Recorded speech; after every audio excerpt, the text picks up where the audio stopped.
Welcome sa ating munting YouTube channel. Please support my videos. Comment, like and subscribe po mga idolo. Maraming salamat po. Story Present, Super Devo Uling System. Kabanata 651. Jiang Tiancheng, Whoosh whoosh. Umihip ang hangin sa gabi nang magkaharap ang magkabilang panig. Ngayon, oras na upang makita kung sino ang gagawa ng unang hakbang. Pagkatapos ng ilang segundong katahimikan, sumabog ang layunin ng labanan ng Sito Aotian. Tumangala siya at umungol, atake. Sa susunod na sandali, si Lan Yao at ang iba pa ay tumakbo palabas. Nanguna si Sito Aotian at pinakawala ng kanyang true chi. Tinakpan ng kanyang aura ang lugar habang sinubukan niyang patumbahin ang mga nasa mababang cultivation base. Gayunpaman, si Feng Zish ay isa ring empty God Realm Peak King. Inaasahan niyang gagawin iyon ni Sito Aotian. Kaya naman, binuhay niya ang kanyang teritoryo at hinarangan ang pag-atake ni Sito Aotian. Sito Aotian, mag-away tayo. Umungol si Feng Zish habang sinusundan niya ang Sito Aotian na may mahabang espada sa kanyang kamay. Nagsimulang mag-away ang dalawa habang umaakyat sila sa ere. Kasabay nito, naglabas si Lan Xiao ng isang espesyal na gintong bangka at ipinadala ang mga miyembro ng Peak Empty God Realm ng Warlord Hall dito. Pagkatapos ay pinalayas niya ang bangka. Humph, si Lan Xiao ang dating Deputy Hall Master. Baka may mapa siya, pigilan mo siya, sigaw ni Jiang Wenjing. Pagkatapos, binilisan niya ang laban. Kasabay nito, ang Jiang Family Great Elder na nagtatago sa karamihan ay hindi na makaupo. Mabilis niyang ibinunyag ang kanyang sarili. Ang hitsura ng isang rank 6 na king ay nagbigay ng maraming pressure. Mahusay na Elder Jiang, kumusta ka na? Matagal nang naghihintay si Lan Yao at ang Grand Elder ng Warlord Hall na si Shi Yonghao. I haven't fight for many years. Medyo kinakalawang na ako. However, this isn't something the two of you can stop. Pinaikit ng Jiang Family Great Elder ang kanyang mga mata. We'll know after we fight. This is the betrothal gift.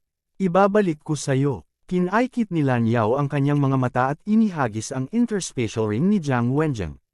Sa sumunod na sandali, nagsimulang mag-away ang tatlo.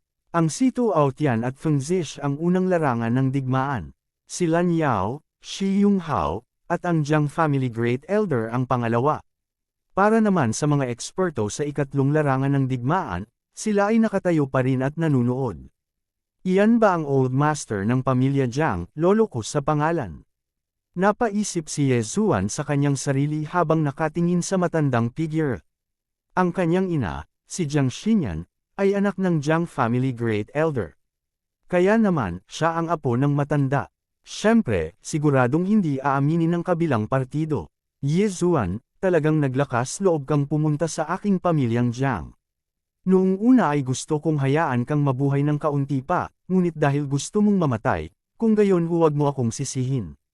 Si Jiang Tianjin ng Jiang Family ay lumitaw din. Tumingin siya kay Ye Zuan mula sa taas sa langit. Sa sumunod na sandali, nagmamadali siyang bumaba. Ang Jiang Tianjin na ito ay kapareho noong kalabanan niya si Lan Yao. Sobrang cold niya. Alam ng lahat sa Jiang Family na si Jiang Tianjin ay may dalawang personalidad, na split personalities. Ang isa sa kanila ay may masamang personalidad, at siya iyon. 2 beses niyang pinahirapan si Ye Zuan at pinatay si Wei Zhenchen. Mahilig siyang humawak ng folding fan. Gayunpaman, ang kanyang kasalukuyang pagkatao ay malamig at walang awa, na hindi nagpapakita ng anumang awa. Jiang Tianjin, ang kalaban mo ay ako. Ang dakilang elder ng Beast King Palace ay lumipad din sa kalangitan. Ang kanyang kaharian ay mas mataas pa kaysa kay Jiang Tianjin. Siya ay isang grade 5 king. Whatever. Haharapin ko muna kayo. Sinulyapan ni Jiang Tianjin si Ye Zuan bago umakbay patungo sa Great Elder ng Beast King Hall. Sa dami ng tao, Suijing, Jujing, bakit tayong tatlo ay hindi nagtutulungan? Ang young master ng Battle King Hall, si Lan Yu, ay biglang dumating. Maraming beses nang nag-away silang tatlo, at perpekto ang kanilang pagtutulungan. Ang tatlo sa kanila ay nakakuha din ng ilang mga benepisyo mula sa paglalakbay na ito sa malaking ilang. Nakalusot sila New mula Grade 1 King hanggang Grade 2 King. Sina Song Suijing at Song Jujing ay nakalusot din sa Grade 1 King. Silang tatlo ay may kakaibang katangian. Kung magkatrabaho sila, hindi magiging problema para sa kanila ang pagharap sa isang grade 3 king. Matapos marinig ito, hindi maiwasan ni Song Sui-jing na sumulyap kay Ye Zuan. You guys go. I'll be fine by myself.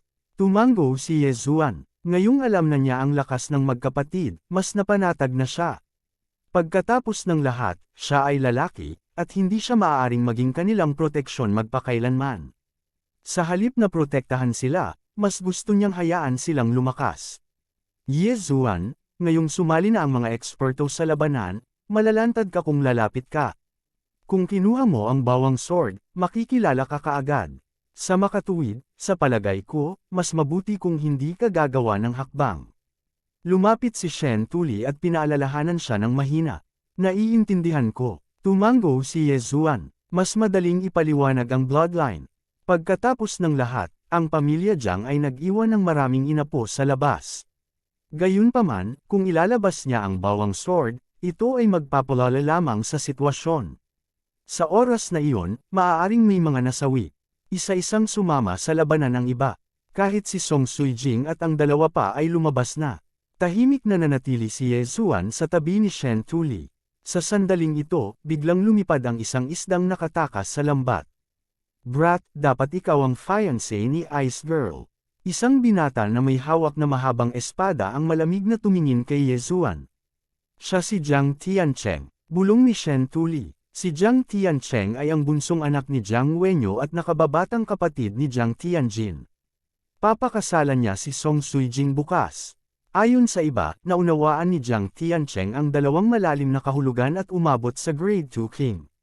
Ye Zuan, manatili ka rito at huwag kang gagalaw. Ako na ang bahala sa kanya. Hindi na hinintay ni Shen Tuli na magsalita si Ye Zuan. Handa na siyang sumugod palabas ngunit pinigilan ni Ye Zuan. Kuya Shen Tuli, ako na mismo ang gagawa. Naglabas si Ye Zuan ng mid-grade ethereal god weapon at dahan-daang lumabas.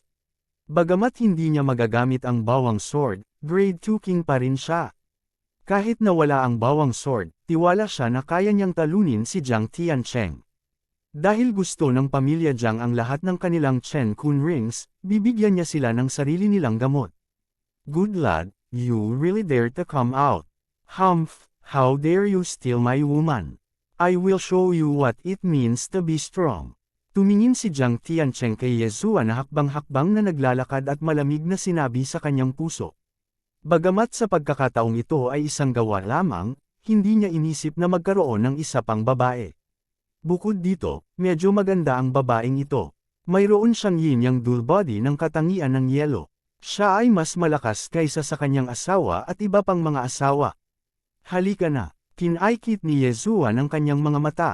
Boom! Boom! Boom! Ang ibang mga lugar ay abala na sa pakikipaglaban. Kaya naman, hindi sila nag-antala at inilabas ng magkabilang panig ang kanilang mga domain. Ang domain ni Ye Zuan ay higit sa 20,000 metro. Gayunpaman, ang domain ni Jiang Tiancheng ay higit sa 30,000 metro. Si Jiang Tiancheng ay hindi isang grade 2 king, ngunit isang grade 3 king. Nagtaas ng kilay si Ye Zuan. Tila luma na ang impormasyon. Gayunpaman, hindi ito mahalaga. Grade 3 king pa lang siya. Bubugbugin pa niya. Patayin. Kumikislap ang mga mata ni Jiang Tiancheng habang humahakbang siya patungo kay Ye Zuan. Ang ikinagulat ng magkabilang panig ay ang kabilang partido ay mayroon ding katangiang lupa. Pati ng Earth attribute. Magaling. Kabanata 652. Pang-aabuso. Boom. Boom. Boom. Parehong sina Ye Zuan at Jiang Tiancheng ay may katangiang lupa. Sa makatuwid, ang labanan ay hindi magaganap sa hangin kundi sa lupa. Naunawaan ni Jiang Tiancheng ang Earth Walking Technique at ang Earth Throbbing Technique. Kabilang sa mga ito, ang Earth Throbbing Technique ay na-upgrade sa ika-8 antas, nakapareho ng kay Ye Zuan. Sa kasamaang palad, ang Earth Throbbing Technique ni Ye Zuan ay na-upgrade sa ika-16 na antas. Bukod dito, si Ye Zuan ay may kasukdulan ng kapangyarihan. Sa kasalukuyan, siya ay nasa isang dehado lamang sa mga tuntunin ng antas ng paglilinang ng Virtual God Weapon. Sa kabilang banda, malakas siya sa mga tuntunin ng Bloodline, Ultimacy, at dalawahang teritoryo. Kotcha. Parehong kayang kontrolin ng kanilang Earth territories ang lupa at bumuo ng mga Earth spike para umatake. Gayunpaman, pareho silang mayroong Earth walls. Sa makatuwid, sa mga tuntunin ng mga teritoryo, walang gaanong pagkakaiba sa pagitan nila. Gayunpaman, ngayon, kumilos na ang orihinal na katawan ni Yezuan. Pagbagsak ng Heavenly Slash, si Yezuan ay naglaslas ng marahas. Isang pag-atake na naglalaman ng ika-16 na antas ng Earth Throbbing Technique ay dumaan patungo kay Jiang Tiancheng. 2 beses siyang pinahirapan ni Jiang Tianjin at pinatay si Wei Zhenchen. Kaya naman, sa pagkakataong ito, nais ni Yezuan na bawiin ang ilang interes mula sa nakababatang kapatid ni Jiang Tianjin, si Jiang Tiancheng.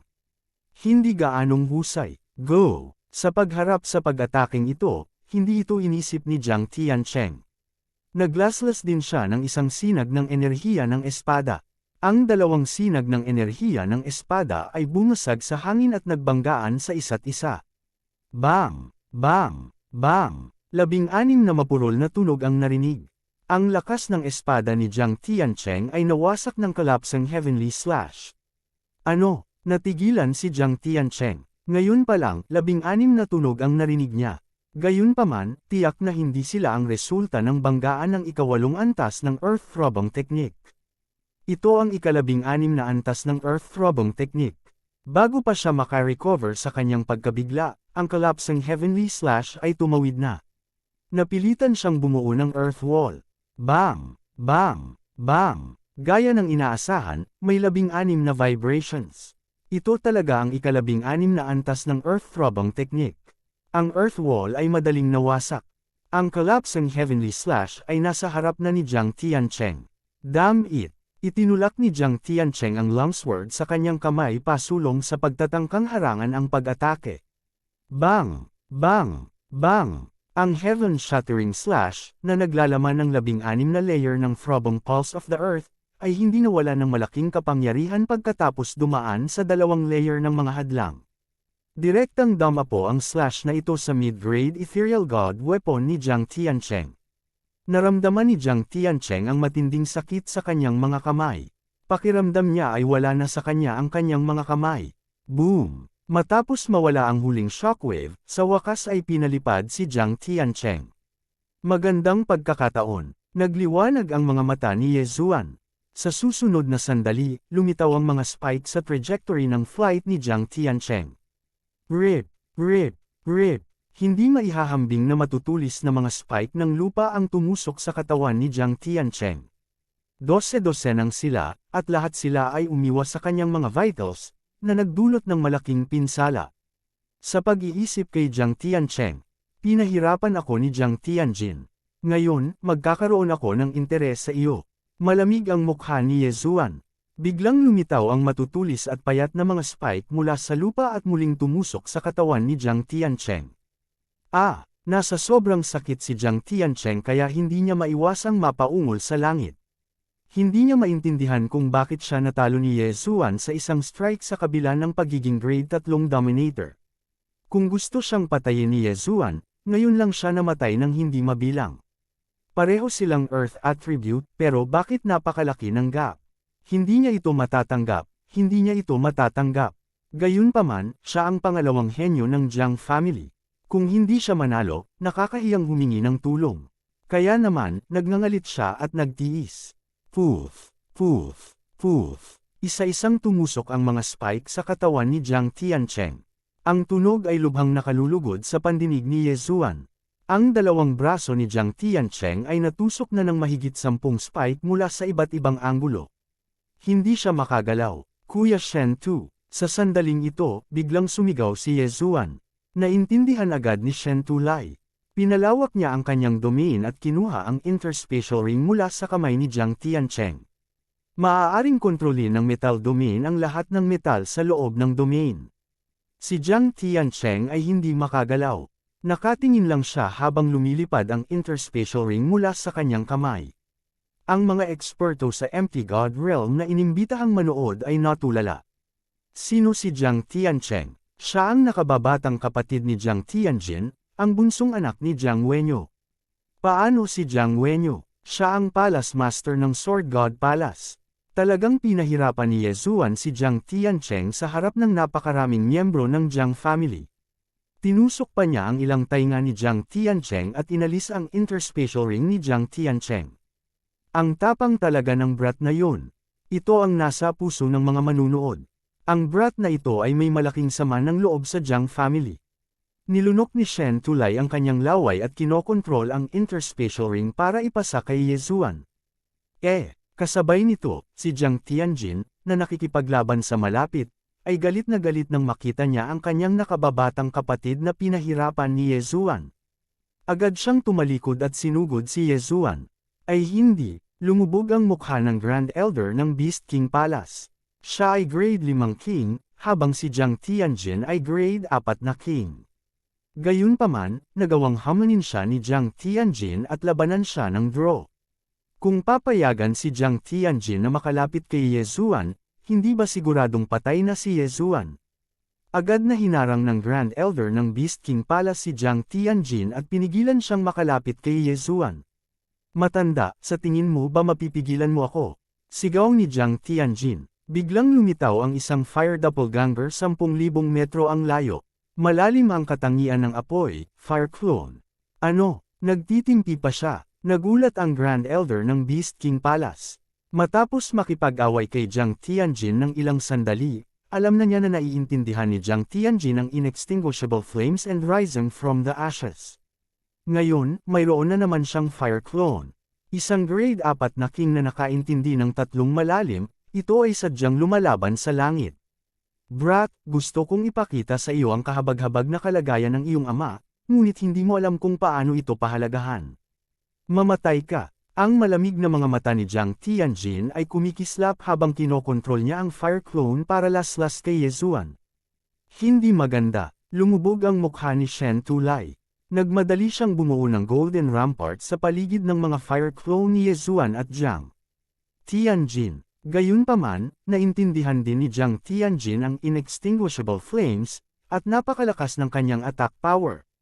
Direktang winasak ng sword Shi ang golden ramparts at tumangay patungo kay Yezuan. Kung tamaan si Yezuan, malamang na mamamatay siya kaagad. Sa sandaling ito, biglang tumaas ang aura ni Yezuan.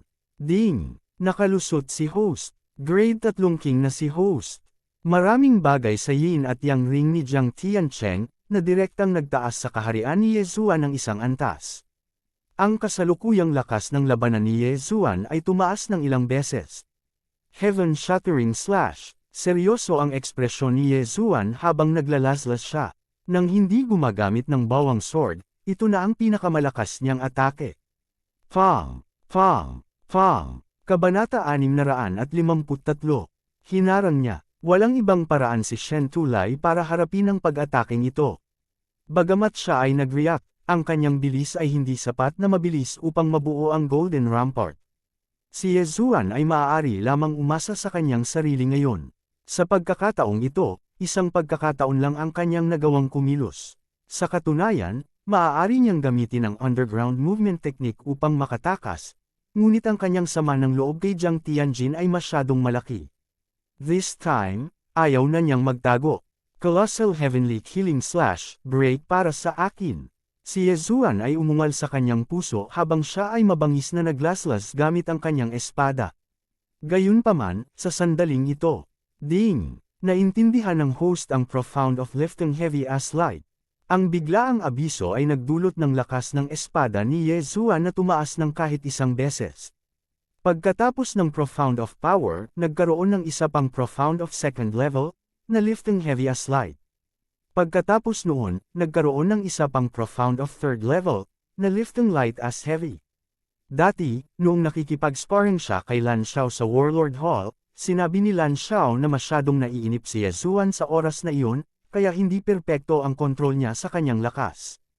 Kung kalmado lang siya, baka maiintindihan niya kung paano magbuhat ng mabibigat na bagay na parang magaan. Ngayon, matapos makitang maayos sina Song Suijing at Judge Song, biglang naging malinaw ang isip ni Yezuan, at sa wakas ay naintindihan na niya ang lifting heavy as light. Shoo! Agad na winasak ng Colossal Heavenly Killing Slash ang sword chi ng flame clone ni Jiang Tianjin, at pagkatapos ay mabilis na lumipat patungo sa flame clone. Ang lalim ng kapangyarihan ay makapangyarihan na, at ang lifting heavy as light ay mas makapangyarihan. Ang lakas ng espadang ito ay nadobol man lang. Boom! Ang colossal heavenly killing slash ay dumapo sa flame clone, na naging sanhi ng marahas na pagyanig nito. Bagamat napigilan ang katangian nito, sapat na ang kapangyarihan ng pag-ataking ito para sirain ang isa sa flame clone ni Jiang Tianjin. Gayunpaman, nang malapit nang masira ang flame clone, biglang sumugod si Jiang Tianjin. Ang flame clone ay muling pumasok sa domain ni Jiang Tianjin, at sa susunod na sandali, ginamit ni Jiang Tianjin ang isa sa kanyang mga trump card. Ang profound na naintindihan niya ay hindi lamang inextinguishable raging flames, rising from the ashes, at flame clone, kundi pati na rin ang second level profound. Ang nagngangalit na apoy ay sumunog sa langit. Sabog para sa akin. Kumislap ang mga mata ni Jiang Tianjin, at sa sumunod na sandali, biglang sumabog ang flame clone. Ano? Nanlaki ang mga mata ni Ye Zuan, at ganoon din si Shen Tulai. Si Jiang Tianjin ay may isa pang trumpo. Boom! Isang alon ng apoy ang agad na tumakas. Naglagay na si Shen Tulai ng mga layer ng depensa, ngunit nag-aalala siya kay Ye Zuan. Pader ng lupa, pader ng hangin. Sa pagkakataong ito, wala nang metatago si Ye Zuan. Ang earthen walls ay napuno ng 16 na waves of the throbbing pulse of the world. Hindi rin mahina ang defensive capabilities ng wind wall, ngunit sa huli, hindi nito nakayanan ang raging flames of the heavens. Ye Zuan, bulalas ni Shen Tulai. Boom! Ang shockwave ay nakarating na kay Ye Zuan. Sa susunod na sandali, si Ye Zuan ay agad na pinalipad. Ang inextinguishable inferno ay orihinal na napakahirap harapin, at ang paglipat na ito, raging flames incinerate the heavens, ay ang pinakamakapangyarihan sa lahat ng malalim na kahulugan. Kung ito ay isang level 5 king tier, marahil ay nakayanan niya ito. Gayunpaman, si Ye Zuan ay isang level 3 king tier lamang. Higit pa rito, ang kanyang mga katangian ay sinalungat ng mga pag-atake ni Ye Zuan. Ang malaking kaguluhan ay nakakuha ng atensyon ng maraming tao. Si Song Suijing, na nagtatrabaho kasama sina Judge Song at Lan Yu, ay tumalikod at hindi napigil ang mapasigaw. Hindi sinasadyang tumulo ang mga luha sa kanyang mga mata. Para naman sa iba, nabigla sila sa ginawa ni Jiang Tianjin. Ang Jiang Tianjin na ito ay talagang pumapatay ng mga tao mula sa dalawang palasyo ng hari. Bakit niya ito ginagawa? Are they going to shed all pretense of cordiality?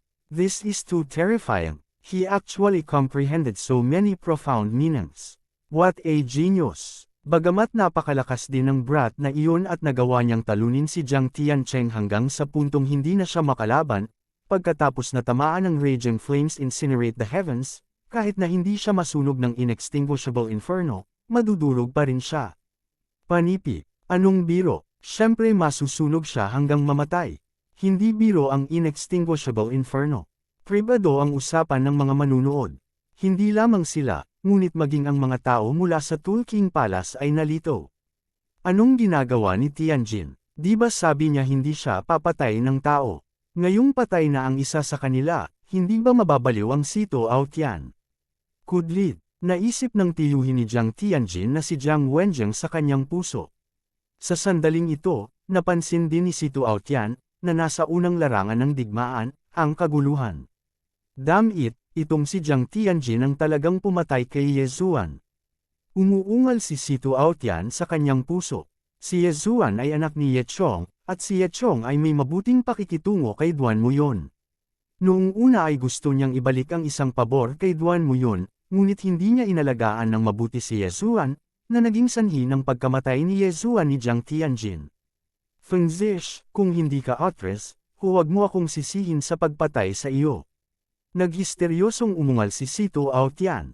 Natigilan si Feng Zish. Ramdam niya ang galit ni Sito Aotian. Kahit na hindi niya kilala kung sino si Ye Zuan, nakikita niya na si Ye Zuan ay napakahalaga sa Sito Aotian. Masama ito. Hindi alam ni Jiang Tianjin kung paano kontrolin ang kanyang lakas. Magiging problema ito. Nagdilim ang mukha ni Feng Zish. Gayunpaman, hindi pa rin niya pinayagang umalis si Sito Aotian. Paano kung sumugod si Sito Aotian at pinatay si Jiang Tianjin? Si Jiang Tianjin ay anak ng Sword God Palace Master, si Jiang Wenyo. Sito Aotian, ito ay dahil hindi mo iniabot ang mapa. Sigaw ni Feng Zish. Kung ganoon, huwag mo akong sisihin sa pagiging walang awa. Namula ang mga mata ni Sito Aotian nang itapon niya ang 18 middle grade void divine weapons mula sa kanyang interspatial ring. 18 gold swords array, go. Nagamit na ni Sito Aotian ang kanyang trump card. Ang hakbang na ito ay itinuro ng kanyang Panginoon. Ang mga hindi empty God Realm Great Emperors ay hindi makakayanan ito. Nako, ito ang ultimate move ng Liuyang Palace Master. Ang mukha ni Feng Zish ay nagbago ng husto habang siya ay mabilis na umatras. Si Feng Zish ay disipulo ng isang palas. Master, gaano man katapang si Sito Aotian, hindi siya maglalakas loob na patayin si Feng Zish. Ang hakbang na ito ay para lamang takutin si Feng Zish. Ang 18 gold swords ay lumipad patungo kay Feng Zish, habang ang Sito Aotian ay lumipad patungo kay Ye Zuan. Gayunpaman, sa sandaling ito, tumahimik na ang kapaligiran. Ang shockwave mula sa pagsabog ay hamupa na. Ang gold armor at gold bulwark ni Shen Tulai ay nabasag lahat. Gayunpaman, dahil siya ay masyadong malayo, hindi siya nagdusa ng anumang malubhang pinsala. Si Jiang Tiancheng ay natangay lamang at hindi nagtamo ng anumang malubhang pinsala. Para kay Ye Zuan, wala na siya kahit saan. Agad siyang tinamaan ng inextinguishable flames. Iyon ang naisip ng lahat. Gayunpaman, sa sandaling iyon, isang figure ang lumitaw 10,000 metro ang layo. Ye Zuan, nagulat ang lahat. Hindi siya patay matapos tamaan ng raging flames sa ganoong kalayuan. Paano siya nakaligtas? Ang tanong ay talagang napakasimple. Inalis ni Ye Zuan ang 8 Desolate Sword at nabuo ang 8 Desolate Shield. Bagamat gusto niyang itago ang sarili, napatay sana siya ng raging flames kung patuloy siyang magtatago sa ganoong mahalagang sandali. Gotcha! Nagbago ang 8 Desolate Shield at naging 8 Desolate Sword. Hinawakan ito ni Ye Zuan sa kanyang kamay at lumipad ng hindi nasaktan. Elder Shen Tu, okay ka lang ba? Tanong kaagad ni Ye Zuan. Ayos lang ako. Umiling si Shen Tulai na may maputlang mukha. Kabanata 654. Exposed. Sa sandaling ito, naging sentro ng atensyon si Ye Zuan. Kasabay nito, naramdaman din ng mga miyembro ng Jiang family na may mali. Bloodline. Si Ye Zuan talaga ay may bloodline ng Jiang family sa kanya. Anong nangyayari? I can sense his bloodline. Miyembro din ba siya ng Jiang family? Hindi pwede iyon. Paano natin hindi makikilala ang isang miyembro ng Jiang family? Baka naman bata siyang naiwan. Kung gayon ang talentong ito ay masyadong nakakatakot. Kaninong binhi ito? Ang mga eksperto ng Jiang family ay mahinang nag-uusap. Maging si Jiang Wenjing ay ganoon din. Naramdaman din niya ang bloodline sa katawan ni Ye Zuan. Napansin din ito ni Patriarch Jiang. Sa sandaling ito, bigla siyang tumutok sa bawang sword sa kamay ni Ye Zuan. Bawang sword, hindi makapaniwalang bulalas ng Grand Elder ng pamilya Jiang.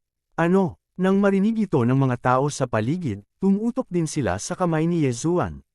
Sa katunayan, ito ay ang bawang sword. Sa sandaling ito, bigla nilang naalala ang pangalang isinigaw ni Shen Tulai.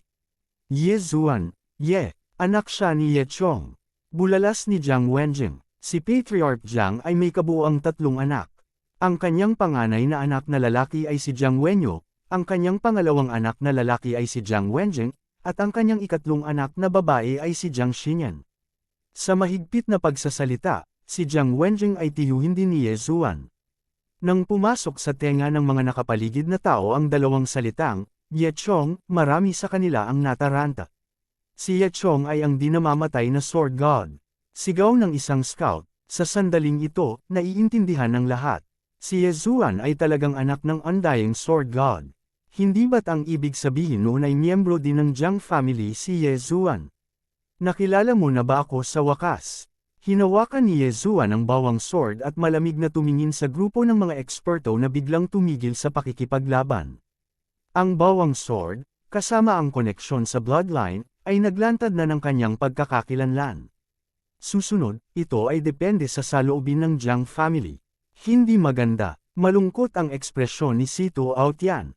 Ang pagkakakilanlan ni Yezuan ay nalantad sa huli. Kung tutuusin, alam niya ang ugali ng pamilya Jiang. So anak ni Ye Chong, kunin mo siya. Agad na sumigaw ang old master ng Jiang family habang hinihipan ang kanyang balbas. Si Yezuan ay anak ni Jiang Xinyan na naging apo niya. Gayunpaman, hindi itinuring ng matandang lalaki ng pamilya Jiang si Yezuan bilang kanyang pamilya. Ganun ba? Nang marinig ito ni Yezuan, nanlamig ang kanyang puso. Kitang-kita ang kanyang hangarin sa pagpatay.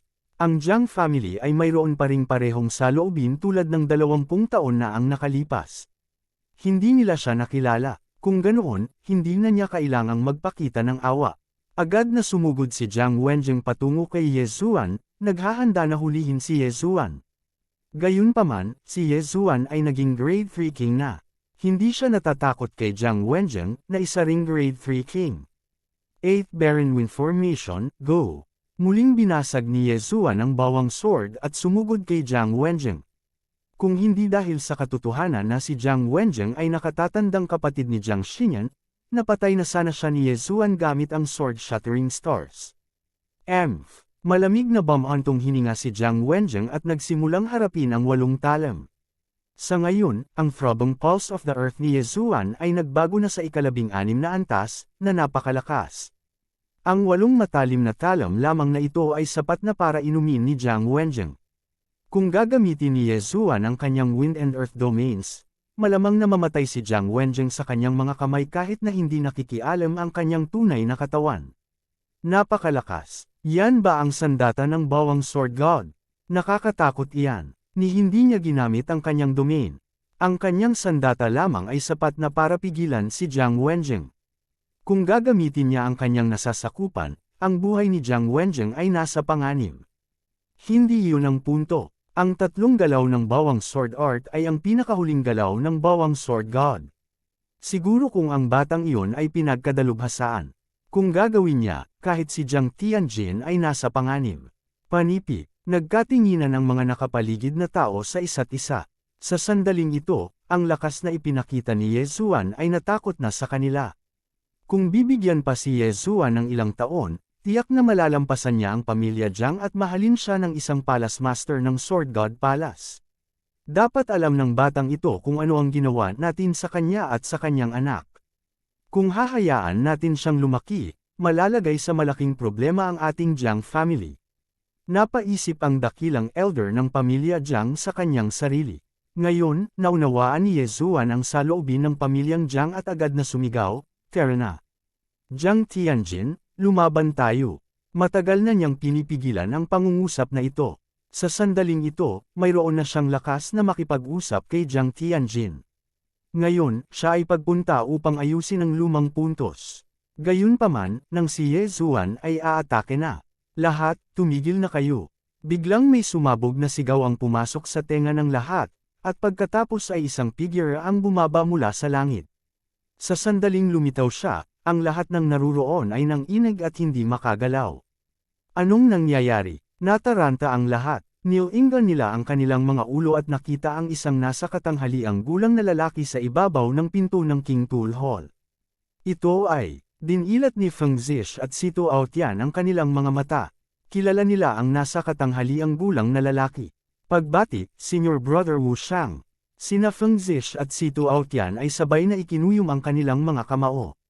Kahit na ang nasa katanghaliang lalaki sa harap nila ay hindi ang Palace Master ng Sword God Palace, nalagpasan niya ang tanikala ng Empty God Realm Sovereign at naabot ang Empty God Realm Great Emperor. At the same time, may ibang identity siya. Siya ay anak ng Tai Sword God. Napakalakas. Ito ba ang kalooban ng dakilang emperador? Napalunok ng laway ang mga nasa ibaba at hindi makagalaw. Pinigilan sila ng kakaibang enerhiya. Ito ang kalooban ng dakilang emperador. Sa sandaling ito, ang nasa katanghaliang gulang na lalaki ay tila ang Panginoon ng mundo. Walang nang ahas na suwayan siya. Ang Palace Master ng Tai Sword God Palace ay nagutos na sina Feng Zish at si Tuo Tian ay hindi makilahok sa mga gawain ng Eastern Continent, sabi ni Wu Shang sa dalawa. Oo, sabay na tumanggo sina Feng Zish at si Tuo Tian. Pagkatapos, tumingin si Wu Shang kay Jiang Tianjin at sinabing, "Jiang Tianjin, nagpa siya ang Nine Heaven Sword God na tanggapin ka bilang kanyang disipulo. Sumasang-ayon ka ba? Ano? Nagulat ang lahat ng naruroon. Ang Nine Heaven Sword God Palace Master ay dating Palace Master ng Sword God Palace. Gayunpaman, matagal na siyang nahulog. Ang kasalukuyang Nine Heaven Sword God Palace Master ay ang ama ni Jiang Tianjin, si Jiang Wenyo. Sumasang-ayon ako, naningkit ang mga mata ni Jiang Tianjin. Kahit na ang Nine Heaven Sword God ay kanyang ama, ang kanyang ama ay isang tagalabas. Kailangan niya ang pagsang-ayon ng iba pang mga Palace Masters para tumanggap ng disipulo. Hanggat papasok siya sa Sword God Palace, siya ay maaalagaan ng husto. Kung tutuusin, ang kanyang ama ay isa ring Palace Master. Sa oras na iyon, ang kanyang lakas ay tataas ng paunti-unti. Baka maging grade siyam na sovereign pa siya. Pagkatapos, sinasadya o hindi sinasadyang sumulyap ni Wu Shang kay Yezuan at ikinulong sa bawang sword. Gayunpaman, wala siyang sinabi at wala siyang balak na bawiin ang bawang sword. Ito ang gusto ng Taiyi Sword God Palace Master, na ama rin niya. Naalala pa niya ang sinabi ng kanyang ama, ang batang ito ay may magandang kinabukasan. Kaya naman gumawa siya ng hakbang sa kritikal na sandali. Naisip niya na pansamantalang hindi matatalo ni Yezuan si Jiang Tianjin. Kamakailan lang ay hindi naging mapayapa ang Eastern Continent. Huwag kang magulo. Kalimutan na natin ang usapin ngayon. Tumingin si Wu Shang sa paligid at sinabi. Sa sumunod na sandali, naramdaman ng lahat na nawawala ang presyon sa kanilang mga katawan ng walang bakas, at sa wakas ay makagalaw na sila. Gayunpaman, hindi nila alam kung sino ang huling pangungusap ni Wu Shang. Ang Taiyi Sword God Palace Master ba o si Wu Shang mismo? Oo, aking Panginoon. Hindi naglakas loob si Lolo Jiang na suwayin ang utos ng taong ito. Nagmamadali niyang sagot na may paggalang. Gayunpaman, alam nila na si Wu Shang ay narito na mula pa noong una. Napakahusay niya na kahit sina Feng Zish at si Tu Aotian ay hindi siya napansin. Kabanata 655. Riot Astral Ocean. Nang marinig ito, nagtipon ang mga tao mula sa Beast King Palace at Warlord Palace. Yezuan, okay ka lang ba? Nag-aalalang tanong ni Song Suijing. Ayos lang ako. Umiling si Yezuan. Hinarang niya ang Raging Flames gamit ang 8 Desolation Shield. Sa labas ng 8 Desolation Shield, mayroong 16 na layer ng Earth Pulse, kaya hindi siya nasugatan. Sige, Jiang Tianjin, sumunod ka sa akin. Makakahiwa-hiwalay din ang iba sa inyo. Oo, sumagot ang grupo ng mga tao.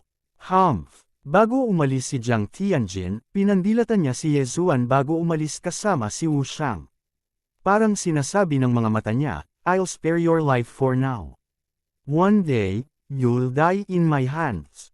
Kasabay nito, naisip ni Yezuan sa kanyang sarili, Jiang Tianjin, tila hindi pa darating ang ating huling labanan. Sa susunod na pagkikita natin, tiyak na maghihiganti ako. Kalimutan mo na ang Tool King Palace, tayo na rin. Sumugod ang si Tu Aotian at umalis kasama ang isang grupo ng mga tao. Panoorin lamang sila ng pamilya Jiang na umalis, ngunit hindi nila mailabas ang galit. Sa kanilang mga puso, hindi ko akalain na lalabas ang Taiyi Palace Master para mamagitan. Pagkatapos umalis sa Tool King Palace, hindi napigilan ni si Tu Aotian na sabihin. Ang Taiyi Palace Master ay ang pinakamakapangyarihang Palace Master sa Sword God Palace. Maging ang ibang Palace Masters ay hindi nang ahas na suwayin ang kanyang mga salita. Ngayong nalantad na si Yezuan, malamang nasusunod na gagawin ng pamilya Jiang. Napatingin si Lan Yao kay Yezuan.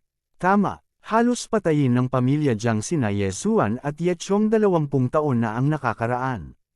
Ngayong nandito na si Yezuan, tiyak na hindi nila siya pababayaan.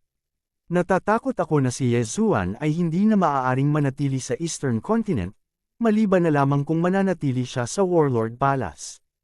Tumango si Shen Tulai. Imposible para kay Yezuan na manatili sa Warlord Palace ng mahabang panahon.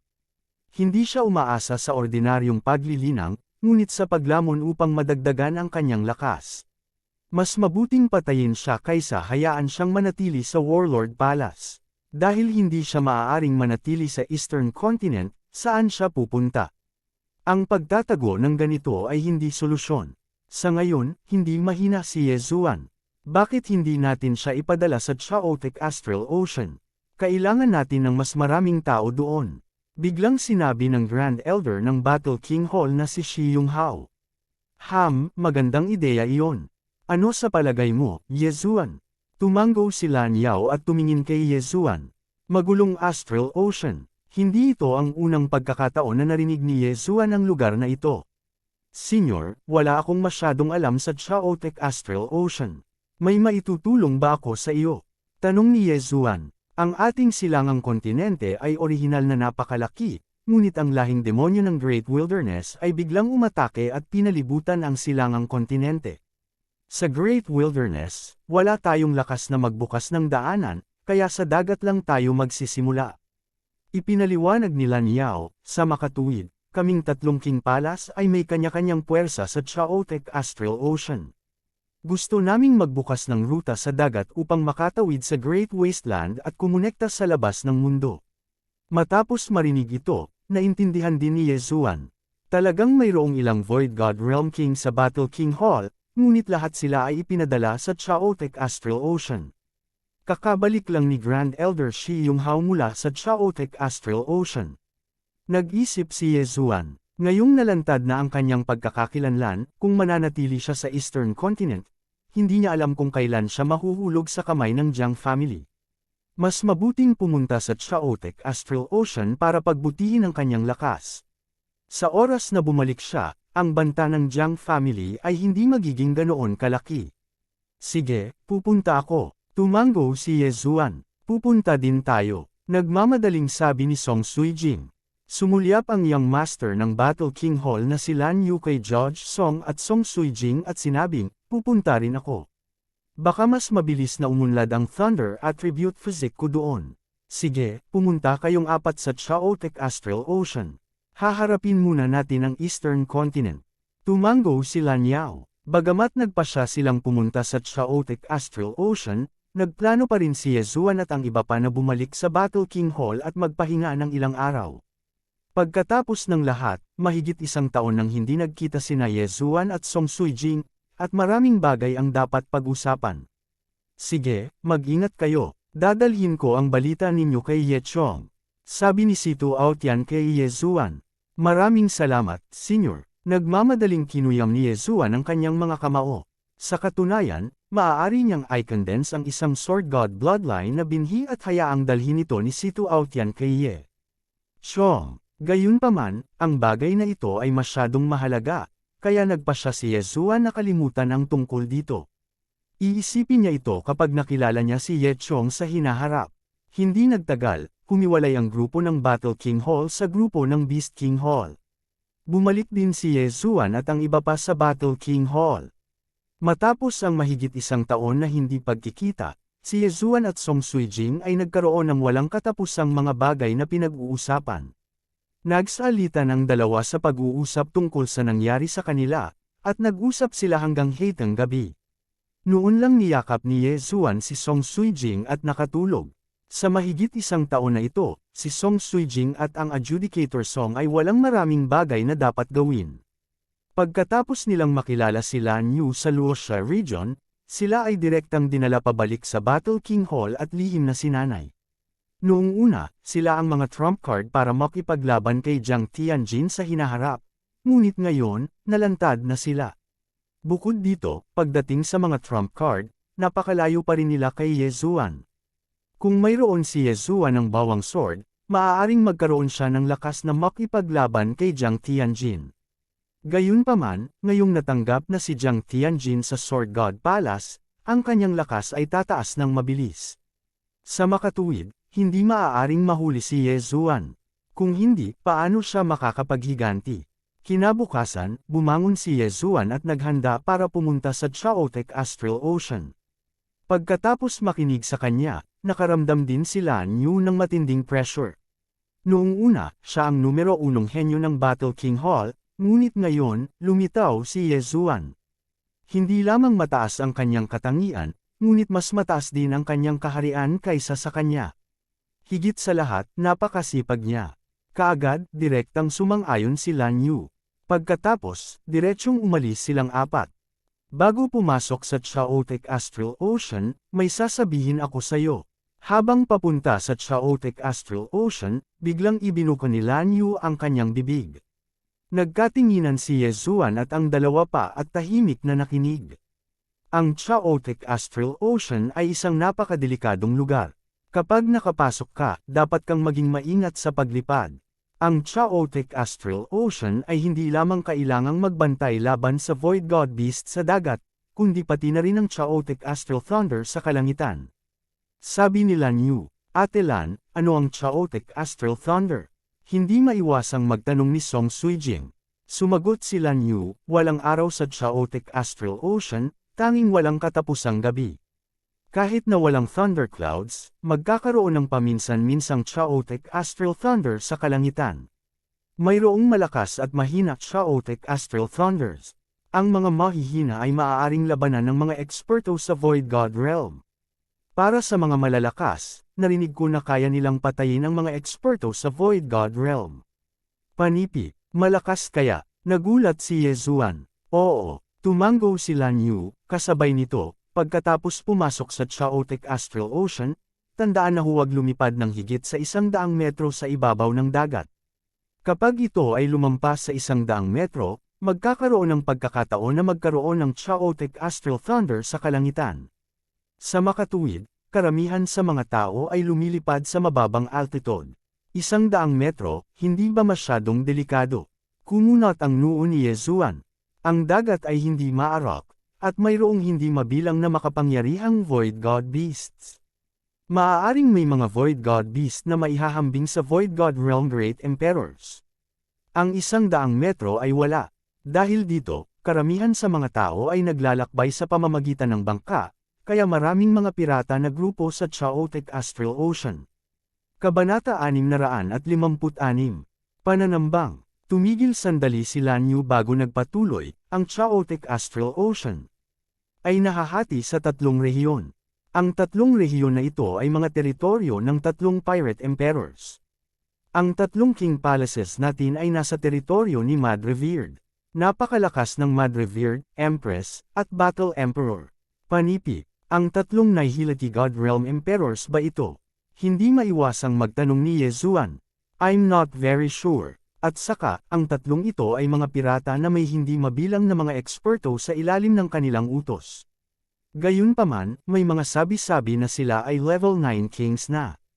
Mataimtim na sinabi ni Lan Yu, bukod dito, ang 3 taong ito ay labis na napupuot sa mga tagalabas. Sa madaling salita, ang mga tao mula sa mainland ay tulad natin. Kaya naman kaming Warlord Palace ay nag-disguise bilang mga pirata.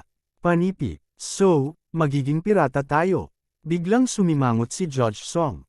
Oo, nagpunta ako dati sa Chaotic Astral Ocean para bumuo ng pirata group. Pero dahil bumalik ako sa mainland, sumanib ako sa Shantian Pirates. Tumango si Lan Yu. Walang magawang sinabi ni Judge Song, magiging pirata talaga tayo. Bagamat hindi gaanong nararamdaman, ang pagnanakaw at pagnanakaw ay hindi ko estilo. We are only in disguise. We won't rob caravans. Generally, we are fight with other pirate groups. Umiling si Lan Yu, sa pakikipaglaban lamang tayo makakakuha ng mas maraming kayamanan, lakas tao, at mga barko upang palakasin ang ating sarili. Nang marinig ito, dahan-dahang tumango si Judge Song. Ang mga pirata na ito ay orihinal na malulupit na tao. Ang pagpatay sa kanila ay isang bagay na syempre. Bukod dito, Judge, bagamat gumaling ka na mula sa iyong malubhang pinsala, hindi pa ito gumagaling. Kung hindi ito gumaling, natatakot akong hindi umunlad ang iyong paglilinang. Biglang ibinaling ni Lan Yu ang kanyang atensyon kay Judge Song. Sa oras na ito, naalala ni Yezuan na si Judge Song ay mayroon pa ring ilang mga pinsala at agad na nagtanong, paano ito gagaling? Hindi siya pinagaling ng Jiang family. Kung makakahanap tayo ng Wood Attribute King, baka makarecover siya. O maghanap ng Flame Wood Root, sagot ni Lan Yu. Withered Wood Rejuvenation, o Flame Wood Root. Kinaikit ni Yezuan ang kanyang mga mata habang palihim niyang naaalala ito. Narinig na niya ang Flame Wood Root noon. Ito ay isang uri ng bagay na nakasandal sa apoy at kahoy, ngunit hindi niya alam kung saan ito hahanapin. Hindi tiyak ang kinaroroonan ng Palace Master, ngunit ngayong nangyari na ito, hindi na tayo makakapunta sa Sword God Palace para hanapin ang Palace Master. Gayunpaman, kung babalik ang Palace Master, dapat siyang pumunta sa Chaotic Astral Ocean, patuloy ni Lan Yu. Ang Hall Master ng Battle King Hall, si Duan Muyun, ay may Wood Attribute Void Spirit. Bukod dito, naintindihan din niya ang Withered Wood Rejuvenation. Kung babalik siya sa Battle King Hall, sasabihin sa kanya ni Lan Yao ang tungkol sa bagay na ito. Gayunpaman, sa panahong ito, ang Adjudicator Song ay mananatili bilang isang Rank 1 King. Pagkatapos noon, sinabi ni Lan Yu kay Ye Zuan at sa dalawa pa ang ilang bagay. Sa madaling sabi, ang susunod nilang misyon sa Chaotic Astral Sea ay palawakin ang kanilang grupong pirata. Sa pamamagitan lamang ng pagiging mas malakas ay makakaalis sila sa Chaotic Astral Sea at makapagbukas ng landas. Ang Chaotic Astral Ocean ay nasa tabi mismo ng Eastern Continent.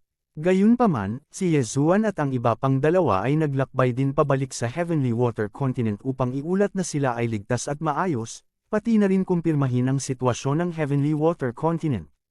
Pagkatapos nito, dumating siya sa hangganan sa pagitan ng Eastern Continent at ng Chaotic Astral Ocean. Pagdaan sa parola na iyon ay ang Chaotic Astral Ocean. Lumipad tayo sa mababang altitude. Sa dagat sa labas ng Eastern Continent, itinuro ni Blue Moon ang isang parola sa harap nila at sinabi, "Okay." Tahimik na tumanggaw si Yezuan at ang dalawa pa. Gayunpaman, noong tatawid na sila sa parola, biglang lumitaw ang isang figure sa ibabaw ng parola. Talagang pinaghintay niyo ako ng matagal. Isang medyo may edad na lalaki ang biglang hamarang sa daanan ni Yezuan at ng dalawa pa. Hindi nakilala ni Yezuan at ng dalawa pa ang taong ito, ngunit nakilala ni Blue Moon. Matapos makita ng malinaw ang mukha ng nasa katanghaliang gulang na lalaki, lumubog ang ekspresyon ni Blue Moon sa ilalim ng lambak. Sinabi niya, "Jiang Wentao." Ang nasa katanghaliang gulang na lalaki sa harap nila ay miyembro ng henerasyon ng Jiang family. Siya ay isang dalubhasa na pangalawa lamang sa patriarch ng pamilya Jiang. Ang patriarch ng pamilya Jiang ay may 3 anak. Ang panganay na anak na lalaki ay si Jiang Wenyo, ang pangalawang anak na lalaki ay si Jiang Wenjing, at ang pangatlong anak na babae ay si Jiang Xinyan. Ang Jiang Wentao na ito ay pinsan ni Jiang Wenyo. Noong araw na iyon sa Tulking Hall, hindi siya nagpakita dahil nasa Chaotic Astral Ocean siya. Gayunpaman, si Yezuan at ang dalawa pa ay isang hakbang pa rin sa likuran. "Bata, hindi ko inaasahan na makikilala mo ako." Ngumisi si Jiang Wentao. "Anong gusto mong gawin?" Sinabi ni Master Wu Shang. Blue Moon nagmamadaling binanggit si Wu Shang. Gayunpaman, bago pa siya makatapos, pinutol siya ni Jiang Wentao. "Huwag mong gawing dahilan si Master Wu Shang. Iisa lang ang pakay ko sa pagpunta dito ngayon. Sasama sa akin ang batang iyon. Kayong tatlo ay kayang gawin ang lahat ng gusto mo."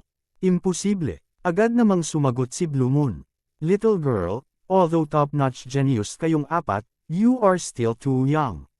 Kung may 10 years kayo, baka malampasan niyo pa ako. Gayunpaman, sa paghusga sa iyong kasalukuyang sitwasyon, wala kang kakayahang pigilan ako." Panipi. Habang nagsasalita si Jiang Wentao, ibinaling niya ang kanyang atensyon kay Yezuan at sinabing, "Huwag kang mag-alala, hindi mamamatay ang batang ito. Kung tutuusin, anak siya ni Ye Chong.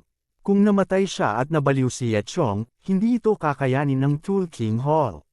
Panipi. Si Ye Chong ay isa ng Peak King ng Empty God Realm. Kung alam niyang patay na si Yezuan, tiyak na papatayin niya ang Tulking Hall. Bagamat ang Tulking Hall ay suportado ng 9th Heaven Sword God na si Jiang Wenyo, hindi maaaring bantayan ni Jiang Wenyo ang Tulking Hall sa lahat ng oras. "Pupunta ulit ako sa Tulking Hall, pero hindi ngayon." Malamig na sabi ni Yezuan. "Sok, hindi sa'yo yan." Bumaba ang tingin ni Jiang Wentao sa bawang sword ni Yezuan. Hindi niya pinagnanasaan ang bawang sword o ang bawang sword technique. Iba ang pinagnanasaan niya. Isang bagay na kakaunti lang ang nakakaalam. "Kung ganoon nga, tingnan ko kung ano ang kaya mo." Kinusot ni Yezuan ang kanyang mga mata at mahinang sinabi, "Ako ang magiging pangunahing aatake." Pipigilan siya ng 3. "Sige." Tumanggo si Song Suijing at ang dalawa pa. Sa kasalukuyang koponan, si Yezuan ang may pinakamataas na antas ng paglilinang at siya ang pinakamakapangyarihan. Bagamat silang tatlo ay wala sa mataas na antas ng paglilinang, hindi dapat maging problema para sa kanila ang pagharap sa isang level 4 na hari ng magkasama. Sa pagdaragdag ni Yezuan, maaari nilang labanan ang isang level 5 king. Kung tutuusin, may kakaibang katangian silang apat. Nagkatinginan ng magkabilang panig sa katahimikan ng ilang segundo. Pagkatapos, nagkusas si Yezuan na umatake. Bawang Spirit, go! Ang bawang sword ay agad na nabasag at nabuo ang isang brownish-yellow genuine Chi Giant na sumugod patungo kay Jiang Wentao. Bawang Spirit. Kung ang bawang sword god ang kumokontrol dito, ang bawang spirit ay mas malakas kaysa sa isang ordinaryong empty god realm emperor. Sayang lang at level 3 king ka lang. Napabuntong hininga si Jiang Wentao at tuluyang nakakilos. Mayroon siyang fire attribute empty god spirit at naintindihan niya ang inextinguishable flames at rebirth from fire. Bagamat malakas ang kanyang kapangyarihan sa pag-atake, silang apat ay mga kayamanan ng Warlord Hall. Kung mamatay ang isa sa kanila, tiyak na magsisimula ng digmaan ang dalawang Warlord Hall. Kaya naman, kinailangan niyang mag-ingat. Swoosh! Ang mga teritoryo ay isa-isang naisaaktibo. Teritoryo ng kidlat, teritoryo ng yelo, teritoryo ng apoy, teritoryo ng sunog, teritoryo ng lupa, teritoryo ng hangin. Kabanata 657. Walang kapantay. Sa susunod na sandali, ang 8 Desolation Spirit ay nasa harap na ni Jiang Wentao. Whoosh whoosh. Ang 8 Desolation Spirit ay sumuntok, tinutukan ang ulo ni Jiang Wentao. Emph! Malamig na bamantong hininga si Jiang Wentao. Sa sumunod na sandali, nag-alab ang hindi maaalis na apoy sa ilalim ng mga paa ng 8 Desolation Spirit. Sa isang iglap, ang 8 Desolation Spirit ay nasunog sa isang malutong. Kahit na ang 8 Desolation Spirit ay nabuo sa pamamagitan ng 8 matutulis na talam, ang karamihan sa katawan nito ay nabuo ni Yezuan's Xin Qi. Ang Earth Xin Qi ay nalabanan na ng apoy na si Xin Qi, pabayaan ng inextinguishable flame. Gayunpaman, ang 8 Desolation Spirit ay isang takip lamang. Ang totoong pagpatay ni Yezuan ay ang 8 Desolation Wind Formation. Whoosh! Whoosh! Whoosh! Nang ang Octoterra Titan Spirit ay nalipol, ang 8 blades ay nagsimulang umikot sa napakabilis na bilis. Ang 8 blades, na naglalaman ng kapangyarihan ng 16 na layer ng Throbbing Pulse of the World, ay sumalakay kay Jiang Wentao. Gayunpaman, madali silang napalihis ni Jiang Wentao. Talagang makapangyarihan ang 16 na layer ng Earth Pulse. Kung hindi ako grade 5 king, talagang magulo. Ungol ni Jiang Wentao. Sa sandaling ito, biglang narinig ang mga kalusko sa paligid niya. Sa susunod na sandali, nabuo ang mga pader sa paligid niya. Ice Profound, Ice Crystal Cage. Ang katangian ng yelo ay likas na nilikha ni Song Suijing. Petty tricks, break para sa akin.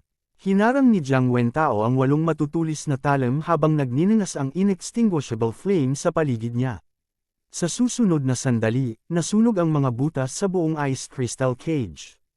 Ang Ice Crystal Cage na ito ay lubhang kapaki-pakinabang laban sa Fire Kings ng parehong antas. Gayunpaman, si Jiang Wentao ay isang grade 5 king kung tutuusin, at naiintindihan niya ang inextinguishable flame. Kaya naman, wala itong silbi laban sa kanya. Gayunpaman, ang Ice Crystal Cage na ito ay hindi maaaring maliitin. Pagsabog ng Ice Crystal, nang sinindihan ni Jiang Wentao ang inextinguishable flame, biglang kumislap ang mga mata ni Song Suijing. Pang! Nabasag ang buong Ice Crystal Cage, at hindi mabilang na mga Ice Crystal ang bumaril patungo kay Jiang Wentao. Matagal ko nang narinig itong galaw mo. Nagdedepensa pa rin si Jiang Wentao laban sa mga pag-atake ng 8 matutulis na talam. May patong na ng apoy sa kanyang katawan. Nang makalapit sa kanya ang mga ice crystals, nasunog ang mga ito at naging abo. Zizi. Gayunpaman, ang hindi napansin ni Jiang Wentao ay mayroon ng isang espesyal na pagtitipon ng enerhiya sa itaas ng kanyang ulo. Habang kumikislap ang mga mata ni Lan Yu, biglang naputol ang enerhiya. Malalim na elemento ng kulog, makalangit na parusa. Hindi ginamit ni Lan Yu ang hakbang na ito sa nakaraang labanan. Ano? Naramdaman ni Jiang Wentao na may mali. Tumangala siya at nakita ang isang kidlat na ahas na dumulas pababa. Agad na kumislap ang kanyang figure. Boom! Ang electric snake na ito ay dumulas diretso sa dagat na agad na nagdulot ng alon ng electromagnetic wave sa ibabaw ng dagat. Gayunpaman, hindi ito ang wakas. Boom! Boom! Boom! Sunod-sunod na dumulas ang mga electric snake. Hindi na nang ahas si Jiang Wentao na manatili sa iisang lugar. Nagmamadali siyang nagsimulang umiwas. Bagamat kailangan din ng heavenly punishment profound si Xin Shi, si Lan Yu ay isang level 2 dominator. Hindi niya mauubusan ng ganoon kadali si Xin Shi. Ang dahilan kung bakit umiwas si Jiang Wentao ay dahil nakaramdam siya ng pananakot. Ang Thunder Element ay mayroong attack power ng Fire Element at ang bilis ng Wind Element. Ito ay isang napakalakas na katangian. Ang layunin ni Song Suijing at ng dalawa pa ay pigilan si Jiang Wentao at hayaang tulungan sila ni Ye Zuan. Sa orihinal, alam din ni Song Suijing ang Binding of Water Profound, ngunit ang kaharian ni Jiang Wentao ay masyadong mataas. Bukod dito, mayroon siyang inextinguishable raging flames, kaya hindi siya nito napigilan. Ngayon, magagamit lang niya ang heavenly punishment para pigilan siya. Whoosh! Si Adjudicator Song, na hindi nakagawa, sa wakas ay gumawa ng hakbang. Sa oras na ito, isang flame dragon ang lumipad patungo kay Jiang Wentao. Humph! Nilabanan ni Jiang Wentao ang 8 matutulis na talam habang iniiwasan ang heavenly punishment lightning. Sinamantala ang puwang, binato niya ng suntok ang flame dragon. Boom! Ang flame dragon ay madaling natalo sa suntok na ito. Ang fire element ay ang na-upgrade na bersyon ng fire element. Ang kapangyarihan nito ay mas malakas kaysa sa fire element, ngunit dahil sa pagsugpo sa kaharian, ang flame dragon ay walang magawa. Gayunpaman, may isa pang killing move sa katawan ng Flame Dragon. Ha! Kasabay nito noong nalipol ang Flame Dragon, isang 2 metrong taas na Flame Clone ang sumugod palabas. Ito ang Flame Clone ng Adjudicator Song. Haha, matanda, tikman mo ang galaw na ito. Tumangala sa langit si Adjudicator Song at tumawa. Boom! Agad na sumabog ang Flame Avatar. Paanong hindi alam ni Jiang Wentao na may Fire Element ang tungkol sa hakbang na ito? Ito ang Raging Flames Incinerate the Heavens. Bukod dito, ito ay ang Raging Flames Incinerate the Heavens. Damn it, niloko ako. Nagmamadaling ginamit ni Jiang Wentao ang kanyang True Chi para lumaban. Bagamat ang Raging Flames Incinerate the Heavens na ito ay sapat na malakas para pumatay ng 3rd Grade King, si Jiang Wentao ay isang 5th Grade King. Bukod dito, mayroon siyang Fire Element, kaya medyo lumalaban siya dito. Hindi siya nasaktan ng Adjudicator Song's Raging Flames Incinerate the Heavens at nablock siya. Gayunpaman, ito rin ay isang paraan ng pagpigil. Swish! Kasabay nito, isang brown na sword chi ang bumaril patungo kay Jiang Wentao. Si Ye Zuan ay naghihintay ng pagkakataon mula pa noong una. Ang pagsabog ng Raging Flames Incinerate the Heavens ay isang napakagandang pagkakataon, kaya hindi siya nagdalawang isip na kumilos. Ang Lifting Heavy as Light at Great Earth Throbbing technique na sinamahan ng kanyang bloodline ay nagbigay daan sa pag-atake ni Ye Zuan na maging napakabilis. Sapat na ang pagbabante sa isang 5th Grade King. Hindi maganda. Muling nagbago ang ekspresyon ni Jiang Wentao. Ang lakas ng pag-atake ng slash na ito ay halos kapantay ng kanyang sarili. Gayunpaman, nalinlang siya ng Adjudicator Song kanina. Kasabay nito, mayroon ding Heavenly Punishment, 8 Desolate Wind Slaughter Array, at iba pang mga domain, na hindi nagbibigay sa kanya ng oras para umiwas. Sa makatuwid, maaari lamang niyang harapin ito ng direkta. Boom! Ang sandata ni Jiang Wentao ay nag-vibrate ng 16 na beses sa isang iglap. Ang kanyang mga kamay ay manhid dahil sa mga panginginig ng boses, at ang kanyang katawan ay sumabog pabalik ng 1,000 metro. Tagumpay, nanlaki ang mga mata ng 4 na grupo ni Ye Zuan, ngunit sa sumunod na sandali, ang masigasig na tawa ni Jiang Wentao ay nagmula sa harapan. Mga brats, sa tingin mo kaya mo akong saktan, Jiang Wentao. Lumitaw ang figure ni Jiang Wentao sa mga mata ng 4. Isang 5th Grade King, gaya ng inaasahan sa isang 5th Grade King. Kahit na may ganoong katanji tanging koordinasyon, wala pa rin silang magagawa sa kanya. To be honest, Kung 4th grade king lang ako, natatakot ako na baka pinatay mo na ako. Ngayon na nakita ko ang iyong mga kakayahan, oras na para magseryoso. Kinaikit ni Jiang Wentao ang kanyang mga mata. Ang dahilan kung bakit ngayon lang siya nagtatanggol ay dahil gusto niyang makita ang potensyal at trump card ng mga taong ito. Ngayon, nakita na niya talaga ang mga ito. Hindi niya alam ang tungkol sa heavenly punishment, raging flames incinerate the heavens, at iba pang ultimates noon. Ngayon, alam na niya. Malungkot ang ekspresyon ng apat na tao. Binawi din ni Ye Zuan ang kanyang 8 Desolate Sword. Kung gusto talaga siyang hulihin ng kabilang partido, kailangan niyang gamitin ang kanyang ultimate move. Sa oras na iyon, magkakaroon ng mga casualty. Kung namatay si Jiang Wentao, tiyak na magsisimula ng digmaan ang Tool King Hall at Battle King Hall. Sa makatuwid, nag-aalangan pa rin si Ye Zuan. Kabanata 658. Ito ay ang guro ng templo, si Duan Muyun. Sige, brats, wala akong oras makipaglaro sayo. Habang nagsasalita si Jiang Wentao, ang kanyang atensyon ay napunta kay Ye Zuan habang sinasabi niya, "Brat, masunurin akong sundan pabalik sa Artifact King's Hall. Kung hindi, huwag mo akong sisihin sa hindi ko pagpigil kapag kumilos ako. Gusto mo akong mahuli? Tingnan natin kung ano ang kaya mo." Mahinahong sagot ni Ye Zuan. Nakapagdesisyon na siya. Kung talagang aatakehin siya ni Jiang Wentao, kailangan niyang gamitin ang Sword of Shattering Stars. Si Jiang Wentao ang pinuno ng grupong pirata sa Chaotic Astral Ocean. Dapat marami siyang bagay sa kanyang interspatial ring. Kung papatayin niya siya, maaaring makapasok si Ye Zuan upang maging level 4 king. Sa oras na iyon, hindi siya matatakot sa Tool King Palace. Gayunpaman, kung alam ni Jiang Wenyo ang tungkol dito, ito ay magiging mahirap. Gayunpaman, hindi ito ang oras para isipin ito. Sige, dahil hindi mo alam kung ano ang makakabuti para sa iyo, huhulihin kita at ibabalik kita sa Tool King Palace sa pamamagitan ng puwersa. Pagkatapos magsalita ni Jiang Wentao, biglang lumakas ang kanyang aura at idiniin si Ye Zuan at ang tatlo pa. Gayunpaman, sa susunod na sandali, ang kanyang kahangahangang paraan ay agad na bumagsak. Kasabay nito, biglang bumagsak ang presyon sa kanyang katawan, dahilan para hindi kusang bumilis ang tibok ng kanyang puso. Hindi ako makagalaw. Ang mukha ni Jiang Wentao ay puno ng pagkabigla habang ang kanyang buong katawan ay nanginginig. Nagmamadali niyang inilibot ang kanyang tingin sa paligid at natuklasan na may puting figure na lumitaw sa itaas ng apat na grupo ni Ye Zuan. Si Ye Zuan at ang tatlo pa ay naguguluhan. Bakit biglang tumigil sa paggalaw si Jiang Wentao? Sa sandaling ito, napansin nila ang kakaibang tingin ni Jiang Wentao. Tumangala sila at nakita nila ang isang taong nakatayo sa likuran nila. Nang makita ni Ye Zuan ang mukha ng tao, marahas siyang nanginig.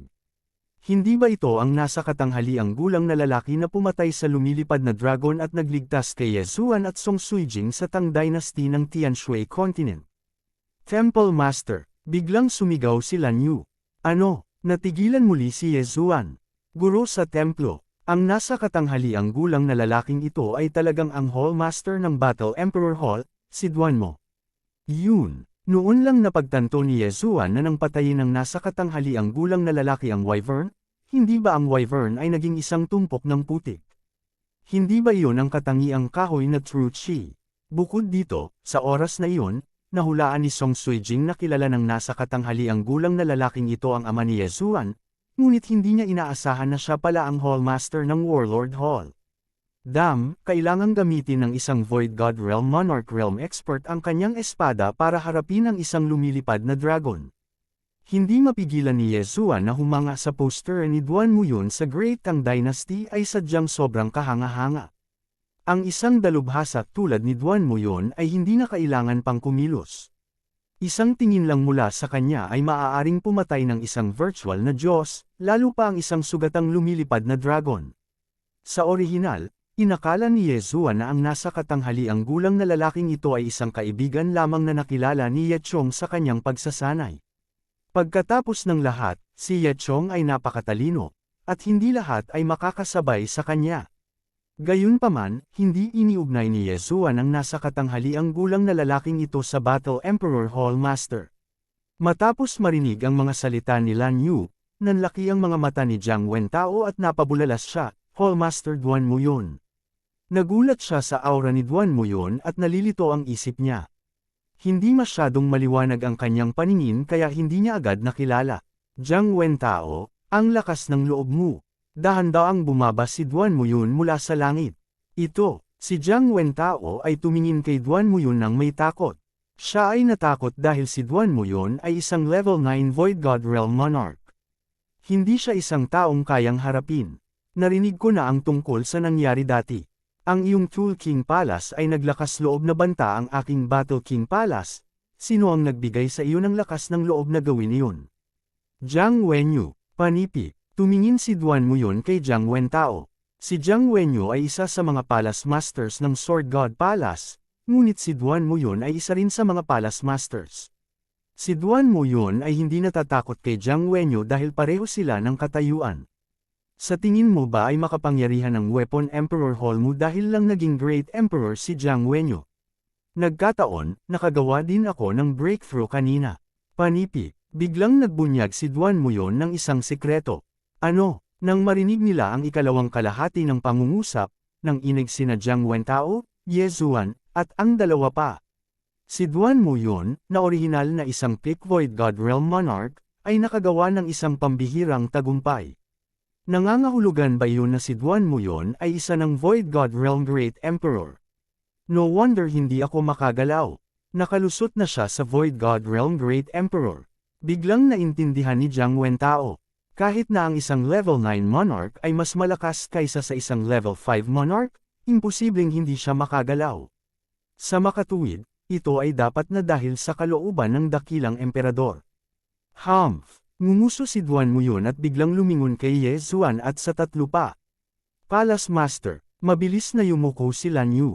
Si Ye Zuan at ang dalawa pang sumunod ay sumunod. Kalimutan mo na to, hindi ako ganoong katanda. Ngumisi si Duan mo yun at tumingin kina Ye Zuan at Song Suijing. Sabi niya, bakit? Nagulat ba kayong dalawa? Nagkatinginan sina Ye Zuan at Song Suijing at sabay na sinabi, oo. Haha, sinamantala ko ang libreng oras ko para tingnan ang Tianshui Continent. Nagkataon na nakita kitang may problema at niligtas kita. Naaalala mo pa ba? Nakangiting sabi ni Duan mo yun. Oo, tumango si Ye Zuan. Palagi niyang naaalala ang bagay na ito. Gayunpaman, hindi niya mahanap si Duan mo yun para ibalik ang pabor. Labis na nagulat si Lan Yu. Hindi niya inaasahan na nakilala ni Ye Zuan at Song Suijing si Duan mo yun noon. Bukod dito, ito ay nasa bayan ni Ye Zuan. May utang ka sa akin noon. Well, ngayong bahagi ka na ng Warlord Hall, kakalimutan ko na iyon. Gayunpaman, ang pabor na iyon ay dapat ibalik. Tumingin si Duan mo yun kay Ye Zuan. Hindi ako nangangahas na kalimutan ang kabaitan ng senior. Mabilis na sabi ni Ye Zuan. Sa tingin ko alam mo na ang iyong ama ay libu-libong beses nang pumasok sa Sword God Pagoda sa loob ng maraming taon. Sa pagkakataong ito, siya ay bumagsak na may malubhang pinsala. Ako ang nagpagaling sa kanyang mga sugat. Kung hindi, hindi siya makakapit. Tumigil sandali si Duan mo yun bago nagpatuloy, may utang ka sa akin, kaya sasabihin ko na ngayon. Napakasimple lang ng gusto kong gawin mo. Iyon ay para singilin ang Sword God Pagoda sa ngalan ng iyong ama. Panipi, gaya ng inaasahan. Matapos marinig ang mga salita ni Duan mo yun, ang puso ni Ye Zuan ay nanginag. Sa katunayan, nahulaan na niya ito. Okay, sumang-ayon si Ye Zuan nang hindi nag-iisip. Gayunpaman, may mga bagay na hindi niya naiintindihan. Sa palagay ko marami kang pagdududa sa iyong puso. Nakalusot ako sa Empty God Realm Great Emperor Realm. Dapat akong maging kwalipikadong tanggapin ang iyong ama bilang isang disipulo at hayaan siyang pumasok sa Sword God Palace upang muling makasama ang iyong ina. Gayunpaman, tumanggi ang iyong ama, bumantong hininga si Duan mo yun. Hindi napigilan ni Song Suijing na magtanong, tumanggi siya. Bakit? Nakuha ni Ye Chong ang mana ng Sword God ba Huang? Bukod dito, siya ay may mahusay na kakayahan. Dapat siyang makalusot sa Empty God Realm Great Emperor Realm. Gayunpaman, sinisikap niyang masira ang Sword God Pagoda sa lahat ng mga taon na ito at palaging nabigo. Matagal na siyang may panloob na demonyo. Bilang karagdagan, siya ay nasugatan ng maraming beses. Bagamat napagaling ko na siya, hindi ko siya lubos na mapagaling. Sa huli, may naiwan siyang karamdaman. Panipi, Kabanata 659. Napakahirap na gawain, kaya gusto niyang kumpletuhin mo. Natahimik si Yezuan matapos marinig ang mga salita ni Duan Muyon. Si Ye Chong ay sumakay sa Sword God Pagoda at malubhang nasugatan ng maraming beses. Kahit na sa tulong ni Duan Muyon, siya ay magkakasakit. Wala na ba siyang pagkakataong makalusot? Tanong ni Yezuan. Masyadong malungkot para sa isang mahuhusay na henyo na mastak sa rank siyam na King Realm sa natitirang bahagi ng kanyang buhay. Meron, pero hindi gaano, maliban na lang kung mapaalis niya ang kanyang panloob na demonyo. Magdedepende yun sa iyo, tumango si Duan Muyon. Upang maalis ang kanyang panloob na demonyo, kailangan niyang pagsamahin muli sina Ye Chong at Jiang Xinyan. Bukod dito, hindi niya magagamit ang pamamaraan ni Duan Muyon. Bilang anak ni Ye Chong at Jiang Xinyan, matutupad ni Yezuan ang hiling ni Ye Chong. Naiintindihan ko, tumango si Yezuan. Ikaw ay dapat na adjudicator song, tama ba? Nasugatan ka ng mga eksperto ng Demon Race, ngunit hindi ka ginagamot ng mga tao sa Tool King Hall, nag-iwan ng sakit na naging sanhi ng pagtigil ng iyong cultivation. Ikan-away ni Duan Muyon ang kanyang kamay at isang berdeng enerhiya ang pumasok sa katawan ni Adjudicator Song. Sa sumunod na sandali, nagbago ang pangangatawan ni Adjudicator Song. Gumaling, nanlaki ang mga mata ni Adjudicator Song. Ang isang Void God Realm Great Emperor ay talagang isang Void God Realm Great Emperor. Ang kanyang tinatagong sakit ay gumaling sa isang iglap. Ang iyong pinsala ay itinuturing na maliit pa rin. Si Ye Chong ang nakakatakot. Kahit na noong ako ay nakalusot sa Void God Realm Great Emperor, hindi ko siya lubos na mapagaling. Gayunpaman, pagkatapos niyang marinig ang tungkol kay Ye Zuan, tumigil siya sa pag-atake sa Sword God Pagoda at piniling magpahinga ng tahimik. Mabagal na sabi ni Duan Muyon. Nagtaas ng kilay si Ye Zuan at nagtanong, nasugatan na naman si tatay. Oo, walang awa si Jiang Wenyo. Binugbog niya siya hanggang sa bingit ng kamatayan. Si Jiang Wenyo ay isa ng Void God Realm Great Emperor. Bago pumasok si Jiang Wenyo, maaaring may pagkakataon pa si Ye Zuan. Pero ngayon, imposible na. Umiling si Duan Muyon. Dahil iyon ang kaso, hayaan mo akong gawin ito. Nag-isip sandali si Ye Zuan. Tapos, gumalaw ang puso niya. Siya ay lubos na nagpapasalamat kay Duan Muyon. Nailigtas niya siya minsan, at nailigtas niya ang kanyang ama ng maraming beses. Kaya naman, gusto niyang gantihan si Duan Muyon. Senyor, ito ay isang bloodline seed na nakuha ko ng nagkataon sa panahon ng aking pagsasanay. Ipinagpalit ni Yezuan ang isang Sword God bloodline seed at itinapon ito kay Duan Muyon. Oh, nahuli ito ni Duan Muyon ng may interes. Siya ay natural na hindi estranghero sa bloodline seed. Maraming mga eksperto ang magpapaikli ng isa kapag malapit na silang matapos ang kanilang habang buhay at ipapasa ang kanilang mga pinakahuling pamamaraan. Gayunpaman, nang mahuli ni Duan Muyon ang bloodline seed, ang kanyang puso ay nanginig ng husto. Naramdaman niya na ang binhing ito ng bloodline ay hindi ordinaryong bagay. Ye Zuan, ito ay, tanong ni Duan Muyon na nakakunot ang noo. Senyor, isa itong Sword God's bloodline seed. Kung pinino ito ng senyor, maaari nitong mapataas ang kapangyarihan ng iyong sword skills at comprehension ng 50%. Nang matapos magsalita si Ye Zuan, nalaglag ang panga ni Duan Muyon sa gulat. Taasan ang kapangyarihan ng sword skill ng 50%. Ganoon ba siya kalakas? Sa sandaling ito, biglang nagsalubong ang mga kilay ni Duan Muyon. Sa susunod na sandali, siya at si Ye Zuan ay nabalot ng ilang mga baging na lumitaw mula sa manipis na hangin. Ye Zuan, totoo ba ang sinabi mo? Nagtatakang tanong ni Duan Muyon. Mayroon talagang dalawang Sword God's bloodline seeds. Napino ko na ang isa, at ang nasa kamay ng senyor ay ang pangalawa. Masusuklian lang ni Ye Zuan ang kabutihan ng nakatatanda sa amin ng mag-ama gamit ang bloodline seed na ito, sagot ni Ye Zuan. Sa totoo lang, naakit na si Duan Muyon sa bloodline seed na ito. Ang binhi ng bloodline na ito ay maaaring makapagpataas ng kanyang lakas. Sige, tatanggapin ko. Hindi nakipagtalo si Duan Muyon at agad itong nilunok. Hindi nagtagal, nanlaki ang mata niya. Para sa isang eksperto sa kanyang antas, nararamdaman niya ang mga pagbabago kahit na hindi niya ito ay verify. Mahusay, ito ay mahusay. Biglang tumawa ng malakas si Duan Muyon. Noong una, gusto ni Yezuan na panatilihin itong bloodline seed para kay Ye Chong. Gayunpaman, si Ye Chong ay may pusong demonyo ngayon at maraming nakatagong sugat sa kanyang katawan. Wala na siyang pag-asa na makalusot. Kahit nasa Sword God's bloodline seed na ito, imposibleng talunin niya si Jiang Wenyu na nakalusot sa Void God Realm. Sa makatuwid, nais ni Yezuan na gamitin ito upang bayaran ang pabor. Young man, I didn't expect you to have this much. Don't worry, may regalo din ako sa'yo. Nakangiti si Duan Muyon habang naglalabas siya ng kakaibang gamit. Ito ay isang bola ng puting apoy, ngunit sumayaw ito sa kamay ni Duan Muyon.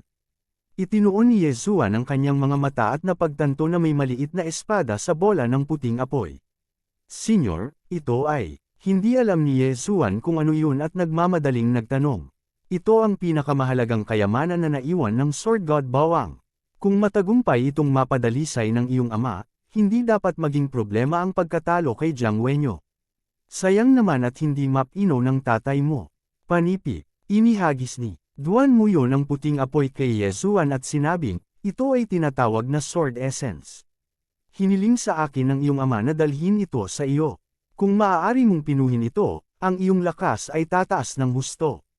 Hindi pa banggitin ang paglampas sa akin, maaari mo pang maabyutin ang pinakamalakas na tao sa Sword God Palace, Sword God Tai. Sword Essence. Sinalo ni Yezuan ang puting apoy at likas na nagsagawa ng espesyal na paglamon.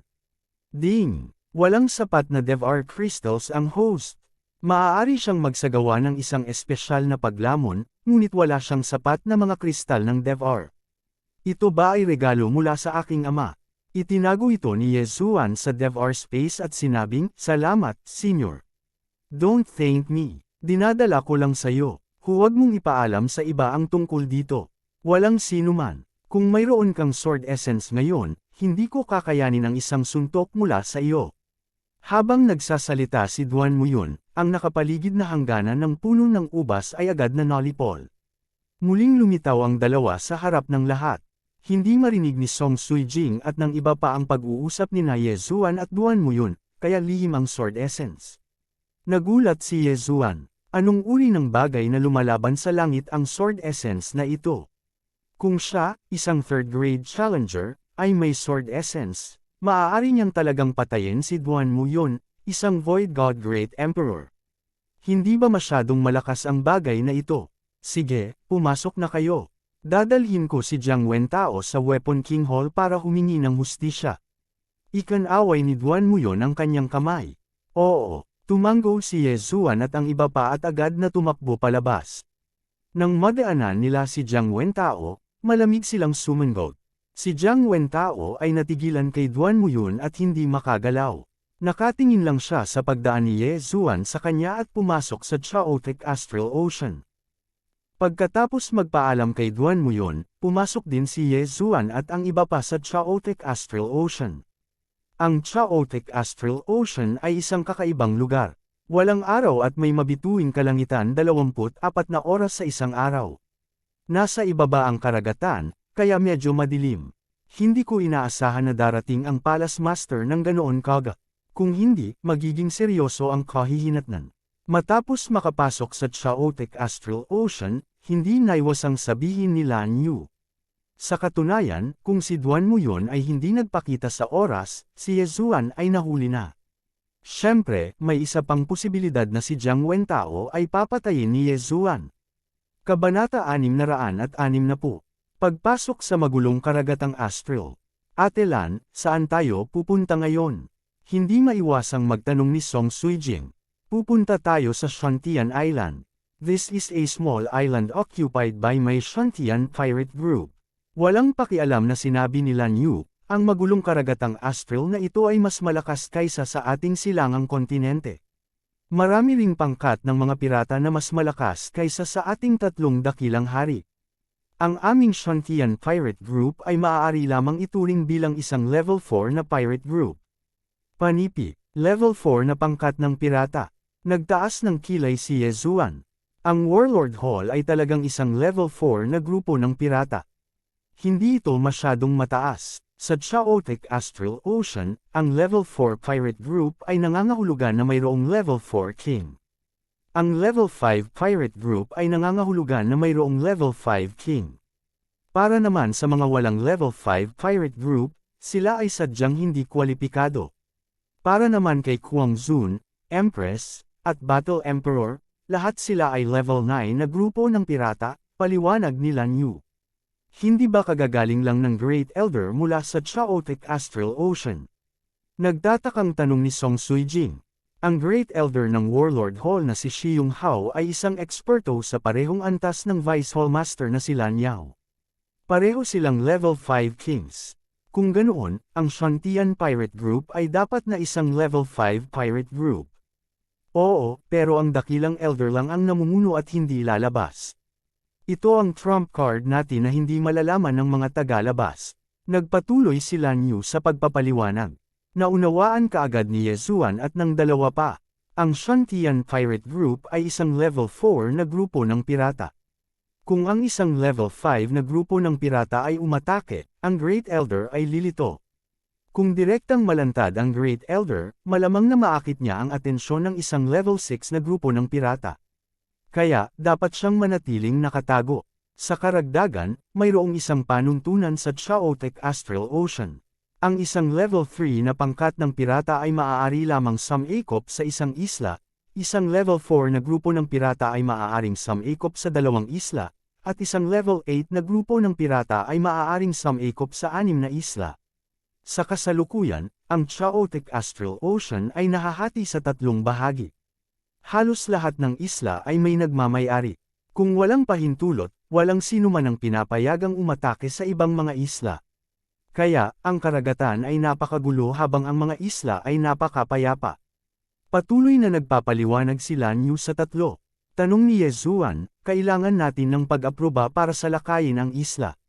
Sino ito? Ang ating mga Shantian Pirates ay Level 4 Pirates.